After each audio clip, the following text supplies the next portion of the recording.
भावांनो बहिणींनो, तुम्हाला सर्वांना माझा नमस्कार आहे। तर मकर संक्रांतीच्या तुम्हाला हार्दिक हार्दिक शुभेच्छा पण आहेत। आणि तिळगुळ घ्या, गोड गोड बोला। तर मी तुम्हाला तिळाचे लाडू बनवून दाखवणार आहे। तर त्यासाठी मी जे साहित्य घेतले हे तुम्हाला मी दाखवते। तर हे अर्धा किलो तीळ घेतलेले आहेत मी। हे पॉलिशचे तीळ आहेत। तर तुम्ही बिना पॉलिशचे घेतले तरी पण एकदम छान ते चांगले होतील, म्हणजे चवीला। तर इथं मी अर्धा किलो गूळ घेतलेला आहे। हा साधाच गूळ आहे। आणि हे अर्धा पाव शेंगदाणे घेतलेले आहेत मी। आणि इथं हे 1 चमचा विलायचीचं कूट घेतलेला आहे मी। तर आता आपल्याला ह्या तिळाला म्हणजे छान असं फुलेपर्यंत ह्याला भाजून घ्यायचं आहे। आणि हे शेंगदाणे पण भाजून घ्यायचे आहेत आपल्याला। तर मी आता गॅस चालू करून घेते। तर बघा गॅस चालू केले। तर आता आपल्याला कढई ठेवायची आहे। थोडंसं गरम होऊ द्यायचं आहे आपल्याला। आता तर कढई गरम झालेली आहे। तर मी आता हे शेंगदाणे हे घालते। तर आता आपल्याला ह्याला मध्यम आचेवरतीच आपल्याला करायचं आहे।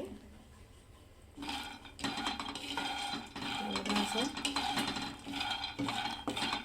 थोडंसं लाल होईपर्यंत भाजायचं आपल्याला हे शेंगदाणे। शेंगदाणे आता भाजून तयार आहेत। हे बघा याचं वरचं साल निघतंय। तर मी आता काढून घेते। हे बघा परत ठेवायचं आहे कढई। आणि आता आपल्याला हे तीळ आहेत ना, तर ह्याला पण भाजायचं आहे। तर ह्याला पण छान असं फुलेपर्यंत भाजून घ्यायचं आहे। मंद आचेवर भाजायचं आहे। तर बघा आता आपले भाजून तीळ तयार आहेत। कलर बघा का असा गोल्डन कलर आलेला आहे। तर मी आता गॅस बंद करून घेते।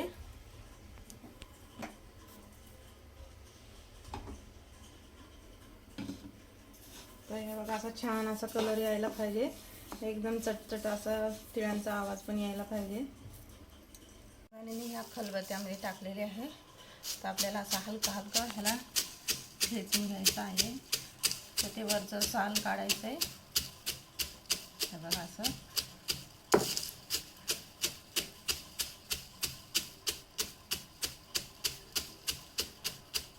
तर हे बघा हे असं साल निघालेली आहे। तर मी आता ह्याला काढून घेऊ।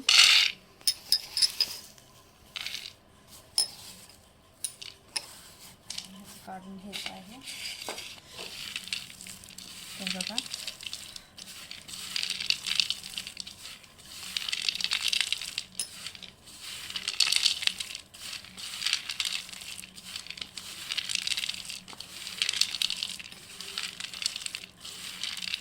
हे असं आता हे काढून झालेलं आहे।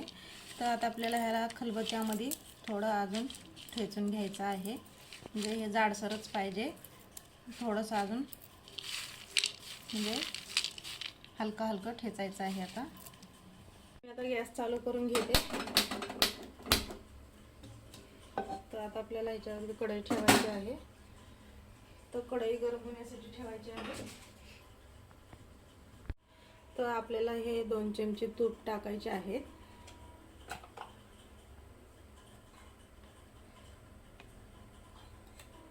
तर बघा इथे 2 चमचे तूप घातलेले आहे।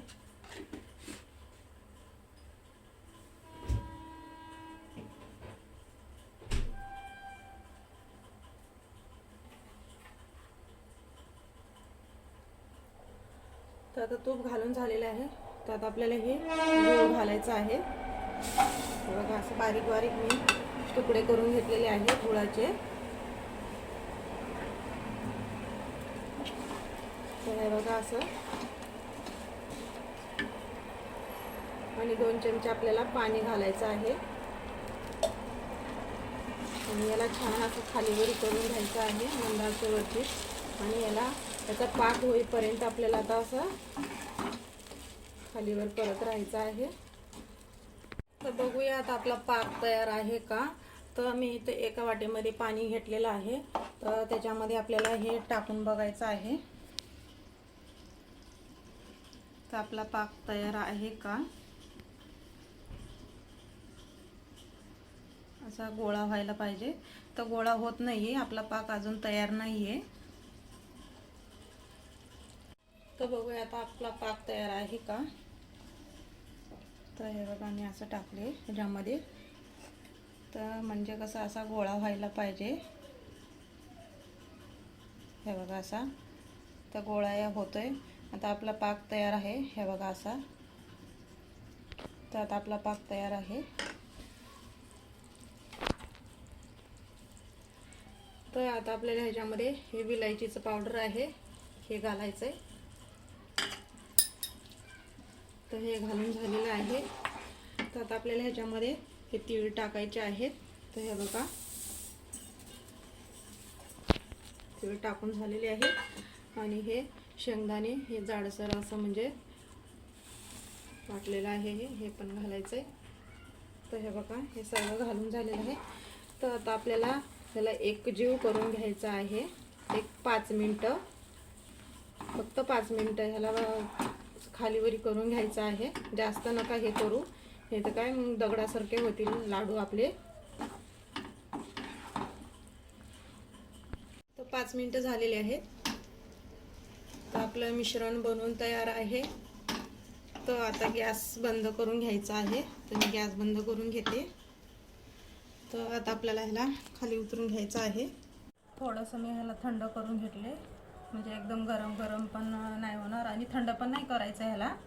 तर मी आता हाताला तूप लावून घेते. तर हे बघा मी तूप लावून घेतले हाताला. तर आता आपल्याला हे चमच्याच्या साहाय्याने हे बघा असं